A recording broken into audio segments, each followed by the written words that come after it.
ओम नमो नारायण। तो साथियों, आज आपके सामने भारत की एक ऐसी मूल प्रजाति प्रस्तुत है जिसे प्रभु श्री राम ने वनवास के दौरान अपनी भूख मिटाने के लिए खाया था।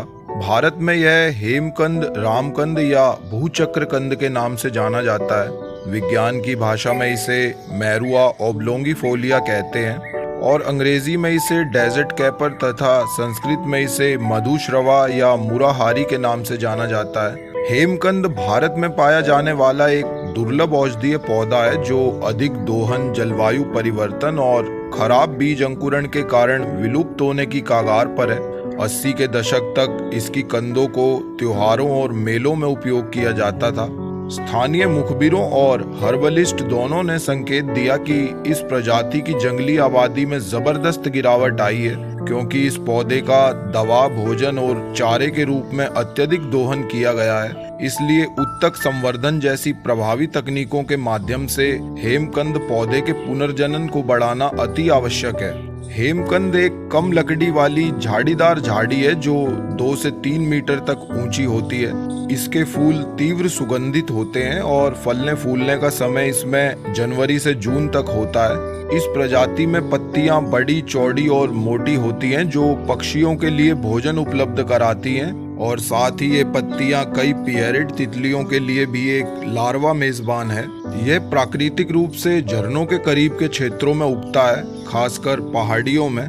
कैपैरेसी परिवार से संबंधित इस जीनस में 90 प्रजातियां शामिल हैं जो एशिया और अफ्रीका के उष्णकटिबंधीय क्षेत्रों में वितरित है। भारत में इसकी 3 प्रजातियां पाई जाती हैं जिनमें मैरुआ एरेनेरिया, मैरुआ ओब्लोंगिफोलिया और मैरुआ अपेटाला शामिल हैं। साथियों, अन्य औषधीय पौधों की तरह इस पौधे का उपयोग भी मनुष्य और जानवरों दोनों की दवा के लिए पारंपरिक हर्बल उपचार प्रथाओं में व्यापक रूप से किया जाता है। औषधीय रूप से इस पौधे का उपयोग रोगाणुरोधी एजेंट के रूप में और साथ ही पेट दर्द, टाइफाइड, बुखार, त्वचा संक्रमण, मूत्रपथरी और मधुमेह जैसे कई स्वास्थ्य विकारों के इलाज के लिए किया जाता है। इसकी कंद के सेवन से प्यास मिटती है और शरीर का तापमान कम होता है और साथ ही खून भी साफ होता है। साथियों, पहले के ऋषि मुनि भी यही कंदमूल भोजन खाते थे। इसके बारे में कहा जाता है कि त्रेता युग में जब श्री राम वन में रह रहे थे तब वे सीता और लक्ष्मण के साथ इस हेमकंद को खा रहे थे।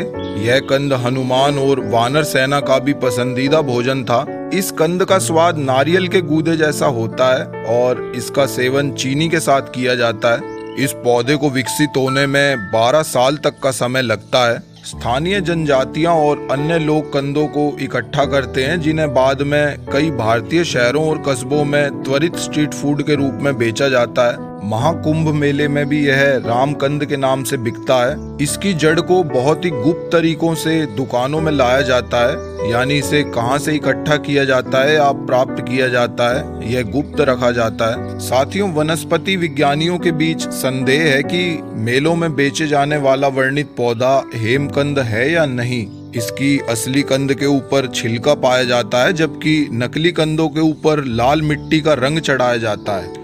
तो साथियों, यह हमारे भारत की एक अति दुर्लभ प्रजाति है जिसका संवर्धन अति आवश्यक है।